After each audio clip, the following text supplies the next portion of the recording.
You're listening to Feathers, a podcast of stories of women walking in faith. I hope these stories inspire you and encourage you to take flight in your own faith. I'm your host, Amy Bennett, and this is Season 7, Episode 1. Feathers is an outreach of Abiding Ministries. Find more encouragement at abidingministries.net.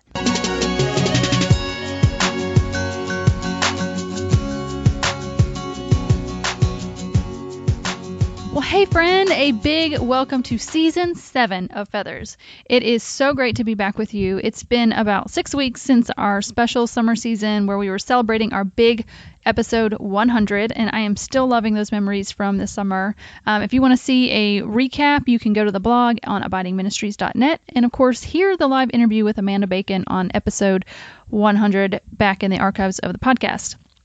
So we finished our summer, got the kids off to school, and now we are ready to hit the ground running with a new season of the podcast. And I am so excited about the guest I have lined up for you.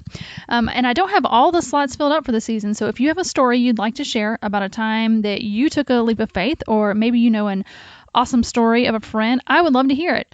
You can go to the contact page on abidingministries.net and submit a guest suggestion there.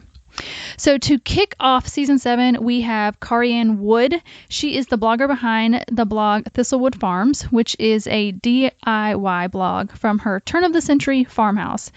And today we are going to hear her tell the story of how her family got there. They made a big leap of faith from Texas in their move to Kentucky, where they ended up settling in this farmhouse, and she has been redecorating it ever since. It's just gorgeous.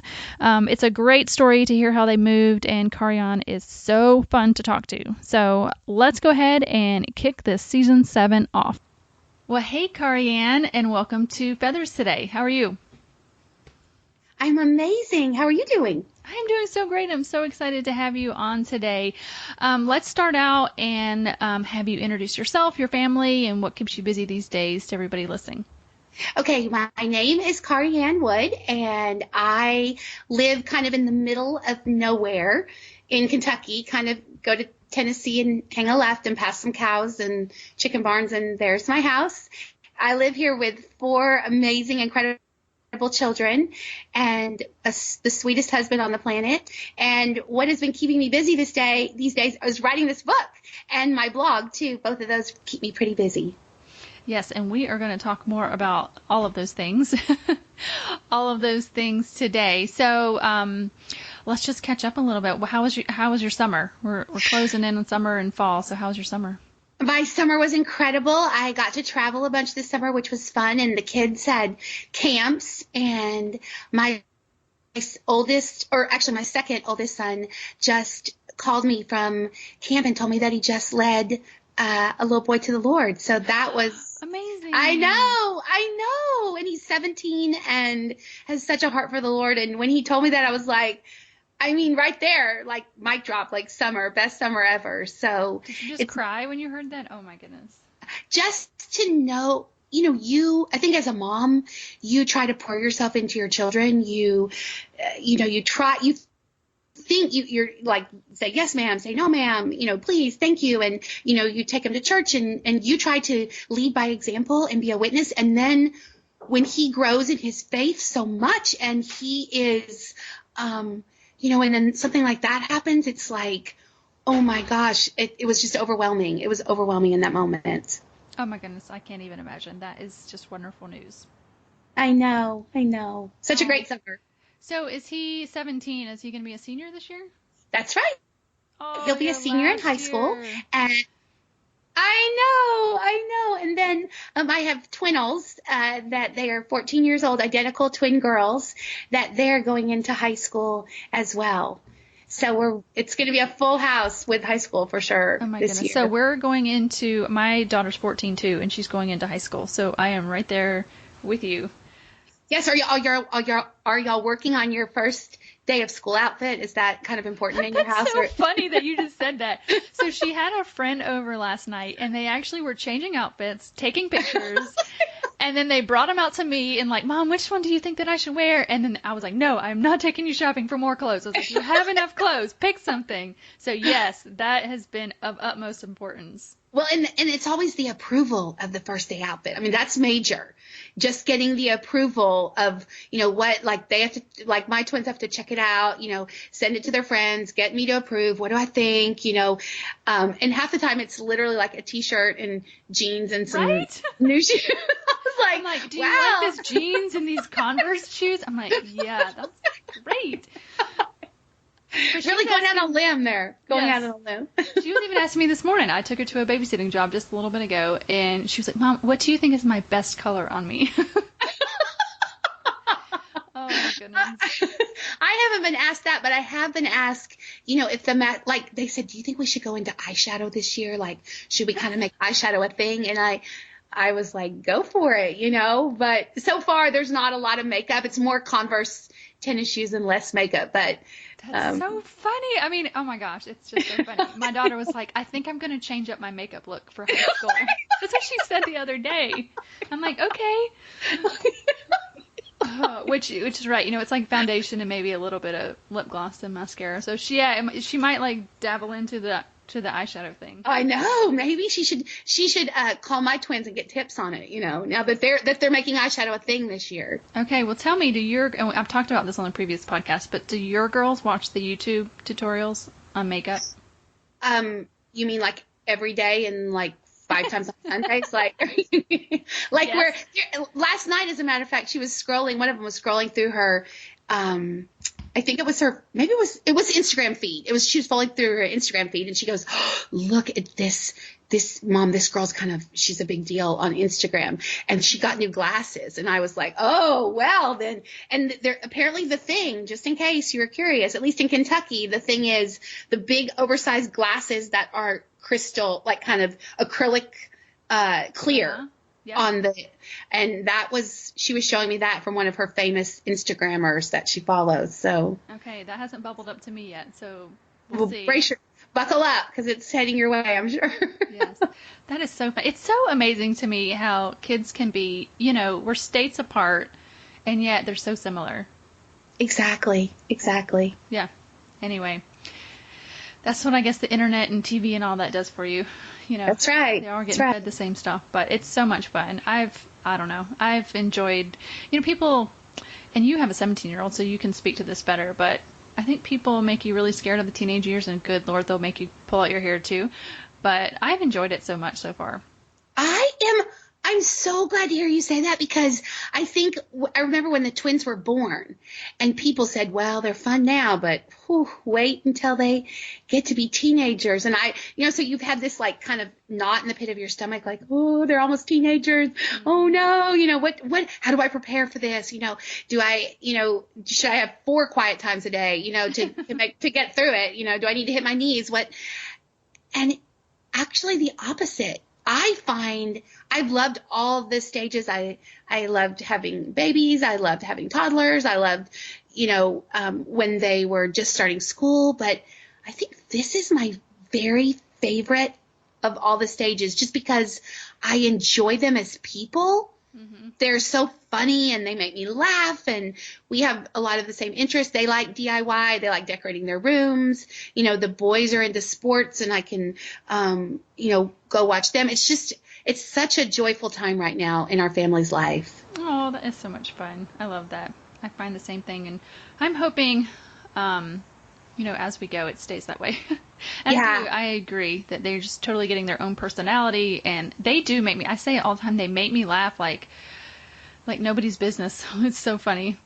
Yes, that's why I'm so thankful I have a blog, because I record all their stories that they tell me. I mean, they're not crazy about that I am recording them for posterity. All of when they were in middle school, and there was the drama of the dance, and, when they dressed up like Betsy Ross and Jacqueline Kennedy for Halloween, and told me that, that what they wanted to be when they grew up. All of those stories are on the blog. And I'm so glad so at that moment in time, I remembered it and wrote it down. And now I have a record of growing up. Yes. Well, Oh goodness, I could talk all day about blogging, so we are going to get into that. But yeah, I started my blog back in 2002 when I first got pregnant with my first one, and so there's been a lot of stuff over the years. But the last 2.5 years, I've been doing this podcast in my ministry, and I haven't been blogging personally. And even my kids are like, "Mom, why don't you keep blogging? You need to keep blogging," because they love to actually look back and see the stories that I wrote about them. So Yes. I worried about that when they were little, like, should I really be putting this out there? But even they enjoy it. And like you said, I enjoy having the record of that. Exactly. Yep. Okay, so much fun stuff. I could keep going. But I want to make sure we have time for your story today. And that really centers around you guys taking a big jump from Texas to Kentucky. And I'm really excited to be able to talk about that today. You actually have a book, So Close to Amazing, that's out, and you talk about this move there, and you have your blog, like you said, Thistlewood Farms, and so I just want to jump back. I would want to hear all the gory details. What led you guys, let's start, what led you guys up to actually making the jump? Talk about where you were and kind of why you were thinking about making that switch. Sure. I was raised in Texas. I grew up all my life outside of Dallas, and my husband, we went to high school together, and we grew up, and we had, our children, and the particular area that we live in Dallas, McKinney, is growing. It's by leaps and bounds. So when we were raised there, there were a few houses, there was one small high school. I think there was a movie theater for a period of time, and then right around when Grease came out, and then it closed down forever today and never to be heard from again. Well, now cut to 2007, which is really when the book starts. The town has completely transformed. There's 3 high schools. It's hundreds of thousands of people. It's one of the fastest growing areas in Dallas, and there was so much busy.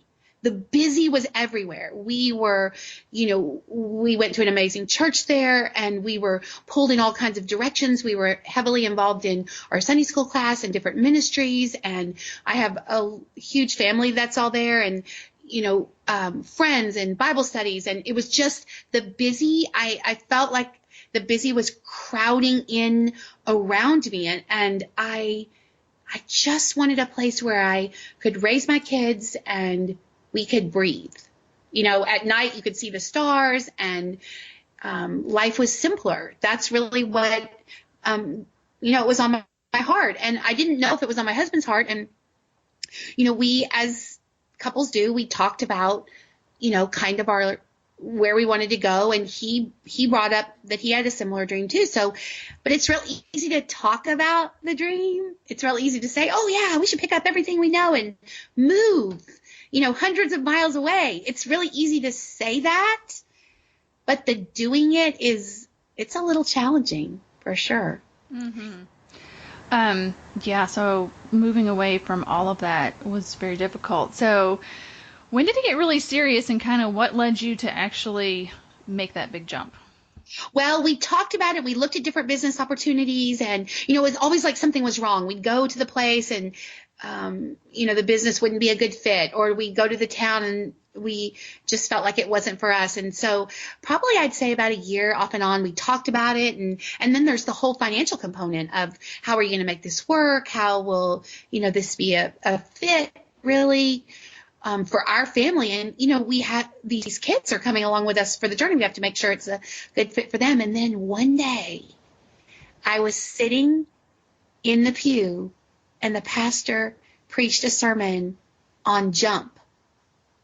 And have you ever been sitting in a pew and you feel like the pastor is only there to preach the sermon just you? Like the rest of the people, nice that they showed up and looked cute on Sunday morning and all, but, he was really just was there for you. Yes.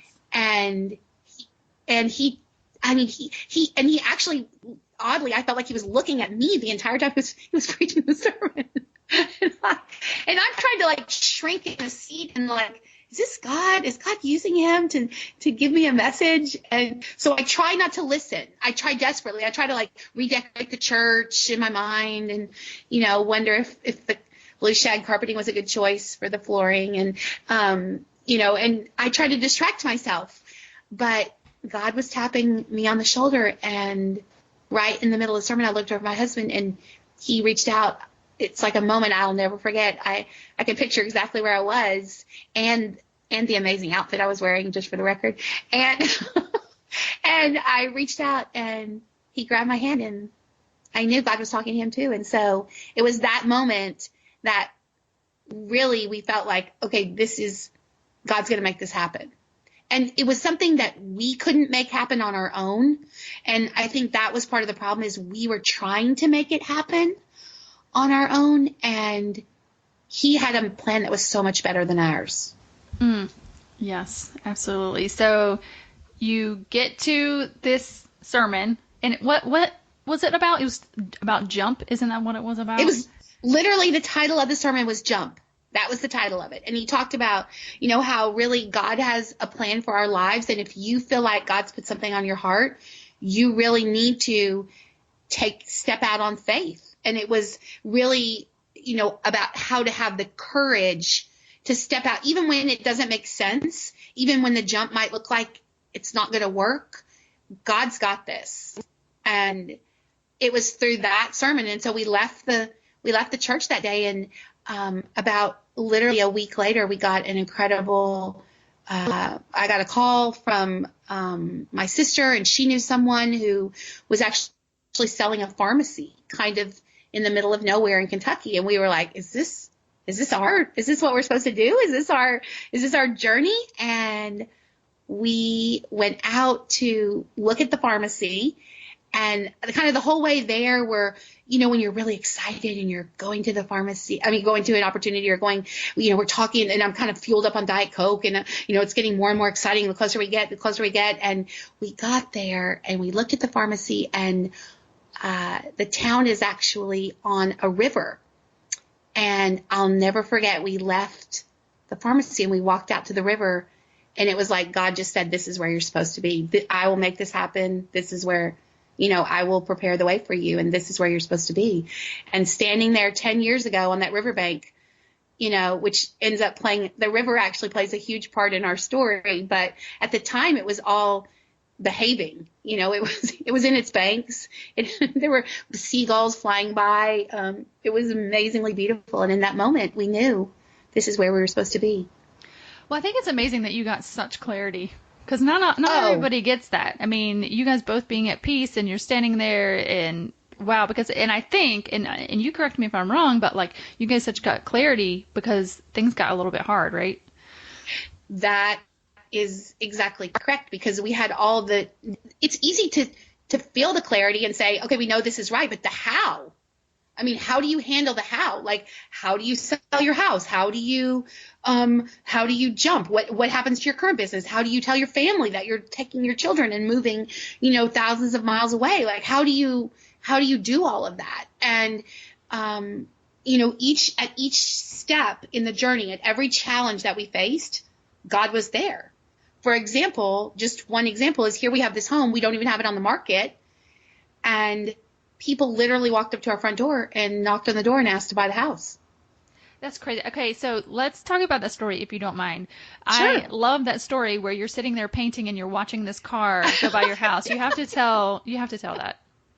So I didn't know exactly how the house was going to sell, but I just felt like, for some reason, if I prepared myself, if I painted, then that was proactive. I think a lot of times when we're faced with a major decision, some people, I don't know, some people worry, some people fret, some people overthink, some people make to-do lists. I paint. Painting is like painting's my jam. And so for some reason, I had myself convinced, if I painted, now keep in mind, the house that we moved from had 21 closets, which is a whole lot of molding to paint. Oh my goodness. And I know, I miss those closets so much. That was great for a moment, for a season. It was great. And so I was painting the door moldings of every closet in the house. And I was actually back right by the twins' room painting, molding, and a car drove by. And I looked out the window and I saw the car drive by, and I knew that those people were going to buy our house. I don't know how I knew it. I don't know how at that moment I felt like those were the people, but it was driving by very slowly. And I thought, okay, so I prepared myself like, okay, I'm ready, God. Okay. And God, you're here for me. I'm ready. I'm going to put down my paintbrush. And I put down my paintbrush and got myself ready, and the car drove away. And I thought, oh my gosh, how was I so wrong? Like, I was so frustrated in that moment, because here I am, I'm trying to make it happen. I'm trying to do something proactive and paint every molding in a 21 closet house in super awkward paint overalls, and, just trying to make it happen on my own. And I remember I went back and picked up my paintbrush like, I didn't know what else to do, so I'll keep painting. And the paint spilled onto the floor, and the car drove by again. And I thought, is that the same car? Like, is this a thing? Is it? And all of a sudden there was a knock on the door. Mm. And I wish I could tell you that, like, I ran to the door and threw it open and welcomed them into the house. And I was like, oh my gosh, this is so exciting. But in that moment, sometimes what you hope for and what you long for and what you pray for and, what you really believe in, when it actually happens, when there is a knock, it's so scary, because answering that knock is going to change your life forever. Mm. And the knock became so real. And so I had to, like, compose myself. I remember they knocked again. Like, they knocked twice. I'm a slow answerer, and so I went to the door, and there they were. And it was the sweetest couple who actually we're friends with now. And they said, I know this is kind of random, but we heard from a friend of a friend that you might be moving and you might be selling your house. And can we come in and look at it? And it was, praise the Lord, it was relatively clean. I mean, there were a few smashed Cheerios and, some Thomas the Train. I was like kicking under the thing on the side when they were walking through the bedrooms. But for the most part, it was, aside from the, all the paint cloths from the drop cloths everywhere. But other than that, it was relatively clean. And they walked through the house and they said, hey, we'd love to make an offer. And I named the price, and the price that we named, my husband and I both named, was what we needed to put a down payment on the pharmacy. And they said, we'll take it. And wow. That God solved half of our house of how we were going to make this happen at that moment. That's incredible. I love that story. And I think it's so important, that moment where the car drives away, like you're saying to God, like, I'm working so hard. Like, don't you see me? Don't you see me, like, trying to make this work and trying to obey you and trying to do what I want to do, what you want to do. And you feel like God is totally absent, and there goes the car. Yes. And I think a lot of people, go ahead. No. I was going to say the great irony of the entire story was when they actually showed up the day that we were closing and everything's freshly painted and ready for her to go. And, because it was my way of, like, trying to make it happen. And she said, I'm actually having my painter come by because we're changing all the colors in the house. Oh my gosh. Oh my gosh. Terrible. So I had spent all of this time trying to make everything happen on my own timeline, in my own way. And, if I would have just let go and let God, I would have saved myself all that painting. Yes. Oh my goodness. That is such, I just love that part of the story. Oh my gosh. God is so funny. So I interrupted you. I'm so sorry. I totally interrupted you earlier. That thought has already left my mind. It's totally fine. And I love that I'm sure it was brilliant. It was brilliant, whatever it was. I'm sure it was. No, your part of the story is way better. Oh my gosh. So I love that you brought that up. Oh my goodness. God just has such a sense of humor. I know. Well, and in the book I say, of course he had the paint colors already ready. He's the master designer. So. Yes. All right, so you guys amazingly get your house sold before you even put it on the market, and you go to Kentucky. So how do you get to this farmhouse? So when we moved to Kentucky, we think, well, we don't really know the area. We don't know the town. And the town has about 500 people in it. So real estate is almost non-existent, and, things don't just come on the market. It's not like the area we came from, where there's a zillion houses on the market every other day. Nothing was really coming onto the market. And so we thought, okay, we're going to build. That's our thing. We're going to build. And so we found this amazing piece of property right overlooking the other side of the river. And we found a great set of house plans. We had the house plans reworked, and they went down there and they were laying the driveway. There's the driveway.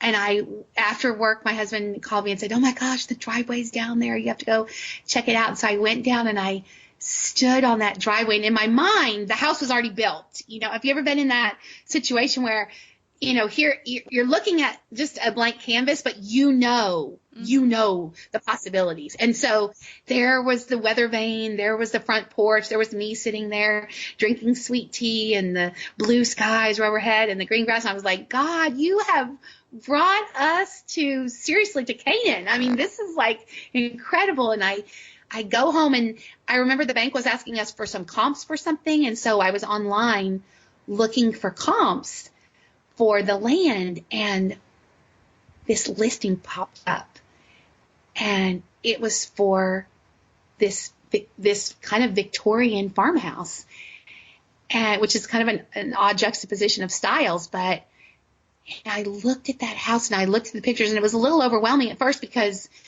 the house was not really my style. I wanted to kind of make it my own, and I was trying not to, and I'm like, why am I even looking at a listing for a house we're building? Like, see, we have the driveway. The driveway is there. The driveway is ready to go. And the weather vane, and remember the sweet tea on the porch, and all of that stuff was about to happen. And that farmhouse just whispered my name. It really talked to me, and it was like, I'm your house. Doesn't that happen though? Like when you're shopping sometimes, like even with a shirt, you're like, that shirt is supposed to be mine. Like it speaks to me. Unfortunately, I have conversations all the time with inanimate objects. Like, it's one of my specialties. So houses are no exception. And so we went to look at the house, and I thought, oh, it won't be right. There's no reason. I was just looking more for information. And I told my husband, we really need to go check out. And he was like, well, there's no reason to go see it. But if you want to maybe you could get ideas for our house that we're building. And so, which that was a good story, right? That ideas for the future house, right? That's a good angle. And, yeah, we go and we look at the farmhouse, and I knew from the second I walked in the door, I knew this was it. That's the way I felt when I walked in our house that we're in now. I walked in the door, I didn't even need to see it. I'm like, yeah, this is our house. So you have this farmhouse when you're supposed to be building. Then what? So I try to explain to my husband, and I remember I used an amazing analogy at the time. Like, I was watching very oddly old episodes of The Love Boat, and I tell him there was an episode where Julie, excuse me, where Julie was a cruise director on The Love Boat. Are you familiar with The Love Boat? Do you remember that old show? Oh, yes. Oh, okay, very good. Well, she was supposed to get married, and she ends up at the wedding. The groom stands her up at the altar, and, she's there. She doesn't marry the guy she's supposed to marry, which is a good thing, because there was another greater guy waiting for her that she was going to get married to. She just didn't know about it yet. And I explained this detailed analogy to my husband to help justify why that the land might be there, but we weren't really supposed to marry the land. We were really, and I remember at first he was kind of confused, and then he got it. He got the analogy, because he's been married to me for a very long time, and that was shockingly, that was not the first analogy that the first random analogy he had ever heard. So we end up, we keep the land because we're not sure really what we're going to do with that. Maybe eventually we'll build, but for now we purchase the farmhouse. We buy it it's on 13 acres, and then the renovation starts, which, and we decide, of course, we're going to live in the house while we do the renovation, which is never a good idea. So we start the renovation, and at first it's going off very, very swimmingly. Like, everything goes according to plan. Everything shows up when it's supposed to. We finish the flooring. We we really start working on the bathrooms upstairs. So we get the air upstairs. Everything is going according to plan. And I think, what do people complain about? What do people complain about renovations for? I mean, this is a piece of cake. This is easy. There's no problem with this. And then, What could go wrong? I know, what could possibly go wrong? And we hit a renovation roadblock, and then we kind of hit a few speed bumps, and it just seemed like whatever could go wrong at that moment, like there were the wrong measurements, and then the bathtub was on back order, and then this was on back order, and the sink was delayed, and then you had to wait for this contractor to do this, and he was delayed, and then this contractor, and it's like dominoes. And I couldn't knock any of the dominoes over because my first domino wouldn't fall. And so I just became more and more and more frustrated. And I was just really overwhelmed with the whole process. It was not renovation of a house. Living in it is not for the faint of heart or the pocketbook. And, you also have that whole pressure of everything's costing more money than you anticipated. And so at the time our kitchen was completely gutted, and we were having to kind of eat out of like our bedroom with a microwave, and we would wash all our dishes in the bathroom sink, which oddly was in the shape of a shell. I don't know why that was, but so there was, and we were really into spaghetti rings and Hot Pockets. That was fine dining for us. And one day I just had it. I literally had it with the renovation. I was done. I was like, this is ridiculous. It's taking so long. And I walked into the bathroom, and there, like as if to add insult to injury, there is an entire stack of dirty dishes, like picture the Leaning Dish Tower of Pisa, covered with like pieces of Hot Pockets and broccoli and spaghetti rings. And I was so mad. And I grabbed a dish, like, okay, I guess no one else can I got to do everything. I got to renovate the house and wash all the dishes. And I went to grab a dish from the stack. And in doing so, I kind of upset the whole dish apple cart, and it was like in slow motion. The entire stack of dishes starts like swaying, like, and you're trying to save it. And I remember reaching out and like, as it started falling in very slow motion, I reach out to try to hook a like mug on my finger and grab a bowl over here and grab a plate. And as in my great momentum and effort to get every single bowl and plate to stop it from falling, my feet slide out from underneath me, and I end up on the floor of the bathroom staring up at the ceiling with pieces of broken pottery and spaghetti rings like all around me on the wood floor. Oh my gosh. And you've never felt lower in your life. It was like, and the kind of, I felt like the spaghetti rings were kind of mocking me a little bit, like, dude, you couldn't even wash dishes in your house. Oh my goodness. In the bathroom, right? Yeah, it was in the bathroom. It was just and all. Did your dishes break? Did you save it? Yes. Oh, yes. They went. Pieces of them went everywhere. The entire bathroom floor was covered with, shards of pottery and all kinds of different stuff. And as I lay there, kind of in my despair, I just remember that moment, and spaghetti stuff was in my hair, and I was just very overwhelmed, and I start questioning the whole decision. Like, why did you bring us here, God? Like, why did you allow us to jump and we can't even renovate the house? And maybe we weren't supposed to buy this farmhouse, and maybe we were supposed to buy the land, and I would be building now, and I wouldn't be living in a master bedroom while the entire house was being renovated. And at that moment, I remember looking over there, and one of the dishes was kind of laying next to me, and I thought, okay, I'm like this dish here. Like, there was a great sermon in that moment. And maybe it was all the spaghetti sauce in my hair, maybe whatever it was. But at that moment, it all clicked. It clicked that, like, I am just like that imperfect bowl, and that God made me imperfections and all. And that he was going to solve this, and this renovation would take place, and it was all in his time. And again, I needed to let all of that, excuse me, I need to let all of that perfectness and trying to stick to this perfect schedule and get everything right and have everything perfect, that there was such beauty in imperfection and such beauty in that bowl. And I at that moment, I totally identified with that bowl with a crack in it, for sure. Oh my goodness, I love your metaphors. I know, right? Like, there's always a good metaphor around the next corner, for sure. Oh my goodness. But that's so good though, because how often do we make these jumps and then the doubt creeps in?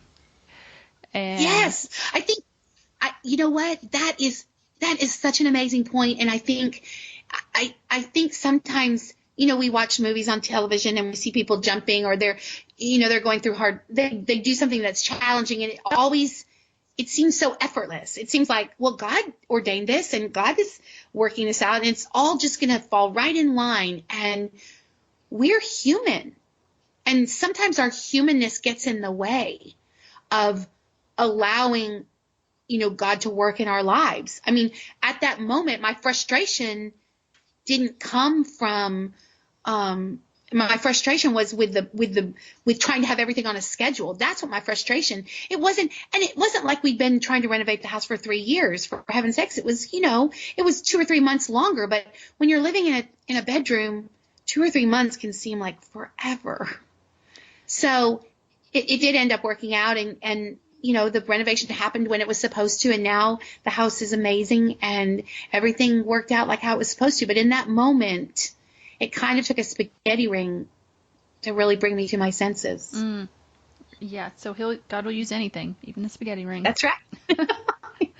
Well, I love that you talk about how beautiful the house is, and I've seen it because of your beautiful blog, Thistlewood Farm. So, talk about how the blog has played a part in all of this.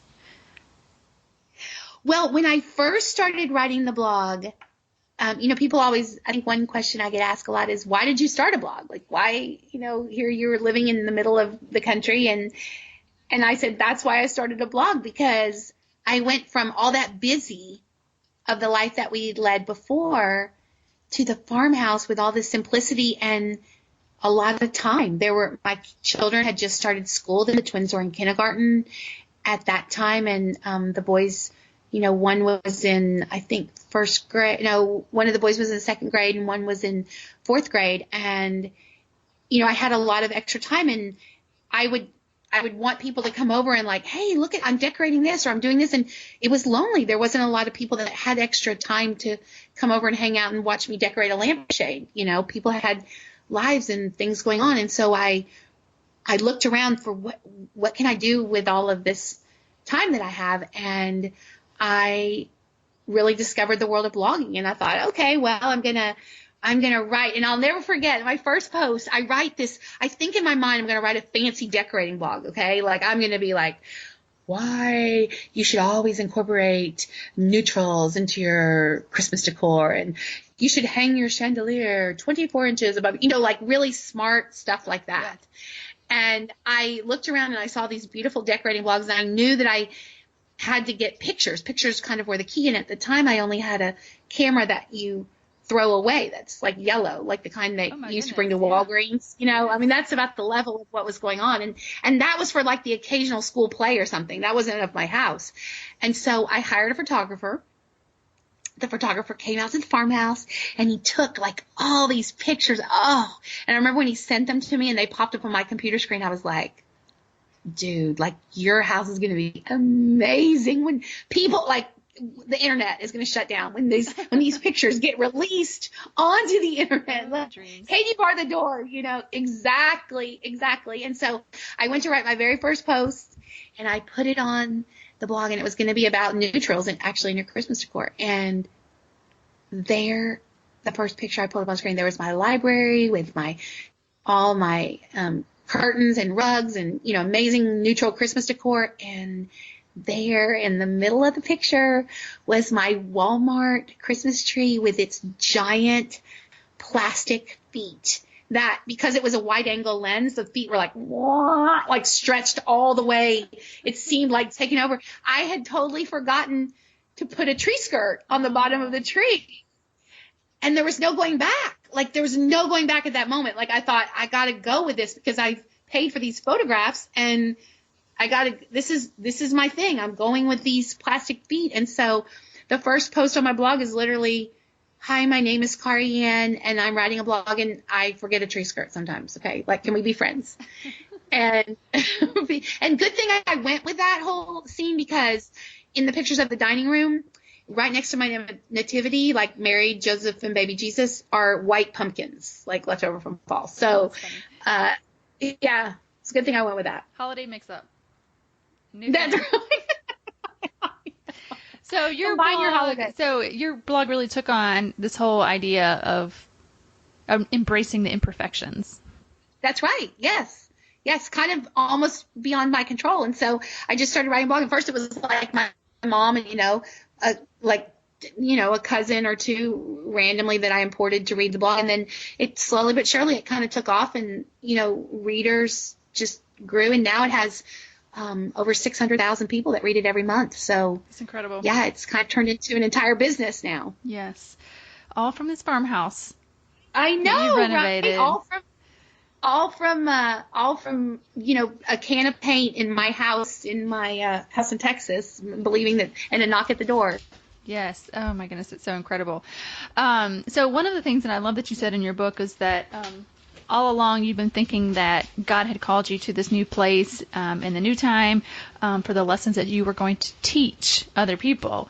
But in reality, you were here for the lessons that you were going to learn. Yes. What other big lesson would you like to share with people today that you've kind of learned through this whole process?